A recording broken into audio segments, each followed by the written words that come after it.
Around 1200 BCE, something catastrophic happened. Within the span of just 50 years, nearly every major civilization in the Mediterranean and Near East collapsed. Palaces burned. Cities were abandoned. Trade routes vanished. Writing systems disappeared. The Bronze Age world, an interconnected network of kingdoms that had thrived for centuries, simply fell apart. And the cause wasn't a single war or plague or natural disaster. It was something far more insidious. The fragility of an economic system that nobody realized could break. Welcome to the Money Historian, where money, power, and history collide, and nothing is ever as simple as it looks. The Late Bronze Age was the first truly globalized economy. The Hittites in Anatolia, the Mycenaeans in Greece, the Egyptians along the Nile, the Assyrians in Mesopotamia, the Cypriots controlling copper production, the Canaanites managing trade networks, all of them were interconnected through a vast web of commerce. Tin from Afghanistan, copper from Cyprus, gold from Nubia, luxury goods flowing across the Mediterranean. This wasn't just trade. It was economic interdependence at a scale the world had never seen. And at the center of it all was one critical resource. Bronze, alloy of copper and tin, was the technology that defined the age. It made better weapons, better tools, better everything. Whoever controlled bronze controlled military power. But here's the problem. Copper and tin don't occur together naturally. Copper came from Cyprus and other Mediterranean sources. Tin came from distant regions like Afghanistan, Central Asia, or even Britain. Creating bronze required a functioning global supply chain spanning thousands of kilometers. This supply chain worked beautifully for centuries. Palace economies, centralized systems, where kings controlled production and distribution, managed the flow of resources. Merchants traveled established routes, protected by treaties and diplomatic relationships. Kingdoms exchanged gifts and goods in elaborate ceremonies that were really just formalized trade. Egyptian pharaohs wrote letters to Hittite kings requesting shipments of silver. Mycenaean Greeks sent olive oil to the Levant. Everyone needed everyone else. The system seemed unbreakable, but that interdependence created a hidden vulnerability. Each civilization had specialized, focused on what it did best, relying on trade for everything else. Egypt grew grain but needed copper. Cyprus produced copper but needed grain. The Hittites controlled key land routes but depended on Mediterranean trade for luxury goods. If any major link in this chain broke, the entire system would collapse. And around 1200 BCE, multiple links broke at once.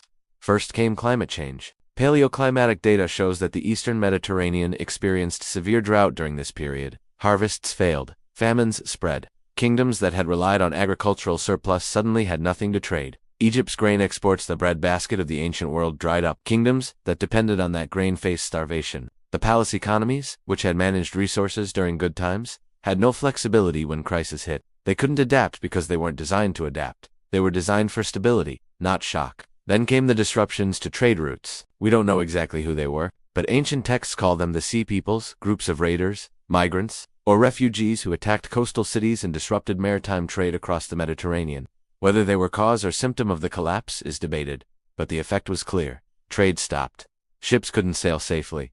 Merchant networks dissolved. And without trade, the specialized economies had no way to get the resources they needed. Copper production in Cyprus collapsed. Tin supplies from Central Asia were cut off. Without copper and tin, there was no bronze. Without bronze, armies couldn't equip soldiers. Without functioning armies, kingdoms couldn't defend themselves or maintain control over their territories. The entire military economic system that had sustained these civilizations for centuries fell apart. It's like if today's global economy suddenly lost access to oil and semiconductors at the same time. Everything would stop. The palace economies, which had centralized all economic control, became death traps. When the kings lost access to resources, they couldn't pay soldiers, couldn't maintain infrastructure, couldn't perform the religious and administrative duties that legitimized their rule. The bureaucracies that had kept meticulous records on clay tablets simply stopped functioning. In many cases, literacy disappeared entirely because writing had only existed to serve the palace administration. When the palaces fell, writing vanished with them. One by one, the great civilizations collapsed. The Hittite Empire disintegrated completely. Its capital, Hattusa, was burned and abandoned, never to be reoccupied.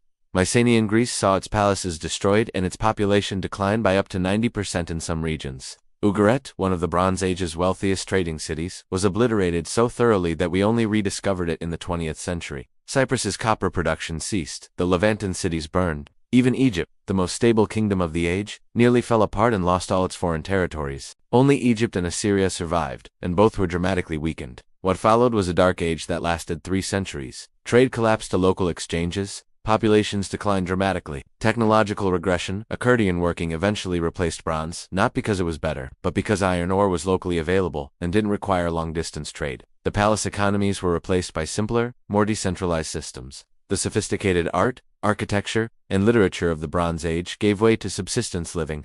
An entire civilization's knowledge was lost. Here's what makes the Bronze Age collapse so terrifying. It was a systems failure. No single cause destroyed these civilizations. It was the combination of climate stress, trade disruption, resource dependency, and economic inflexibility. Each civilization had built its prosperity on specialization and trade, never considering what would happen if that trade stopped. They had optimized for efficiency in good times, not resilience in bad times. And when multiple crises hit simultaneously, there was no redundancy, no backup plan, no way to recover. And this is where ancient history becomes uncomfortably modern because we've rebuilt the exact same system. Today's global economy is more interconnected than the Bronze Age world ever was. We depend on complex supply chains, spanning continents, semiconductors from Taiwan, rare earth minerals from China, oil from the Middle East. When COVID-19 disrupted supply chains in 2020, we saw shortages of everything from microchips to toilet paper. When one container ship blocked the Suez Canal, global trade backed up for weeks. The system is efficient, but fragile. Modern economies have specialized just like Bronze Age kingdoms did. We've optimized for just-in-time delivery, minimal inventory, maximum efficiency. There's no slack in the system. When Russia invaded Ukraine, a major supplier of wheat, fertilizer, and neon gas for semiconductors, global food and tech supply chains immediately faced crisis. When a drought hits Taiwan, the entire global electronics industry worries about water availability for semiconductor production. We're one major disruption away from cascading failures, just like 1200 BCE. Climate change is already creating the same stresses that destabilized the Bronze Age. Droughts, crop failures, resource conflicts, mass migrations, and just like the Bronze Age kingdoms, modern nations are responding with nationalism and protectionism rather than cooperation. When crisis hits, countries hoard resources instead of sharing them. Trade agreements collapse. The international cooperation that makes the system work breaks down exactly when it's needed most. The Bronze Age collapse teaches us that economic interdependence is a double-edged sword. It creates prosperity in stable times, but vulnerability in crises. Specialization and efficiency make you productive, but not resilient. And when multiple shocks hit simultaneously, complex systems don't bend, they shatter. The Bronze Age kingdoms didn't see it coming because everything had worked fine for centuries. Until it didn't. The difference between then and now is that we have the historical example. We know what happened when an interconnected economic system faced multiple simultaneous crises. We know that palace economists' centralized, inflexible systems couldn't adapt. We know that resource dependencies become fatal weaknesses. We know that climate stress plus trade disruption plus political instability equals civilizational collapse.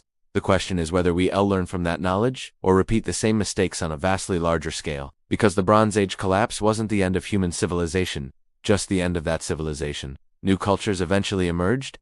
Iron Age societies learned to build differently, to trade differently, to organize differently. But it took 300 years, and the knowledge and achievements of the Bronze Age were lost forever. If our system collapses, we'll rebuild too. The question is how much we'll lose in the process, and whether we'll be wise enough to build something more resilient the second time around. If this changed how you see the modern world, hit subscribe. History has the answers. I'll show you where to look.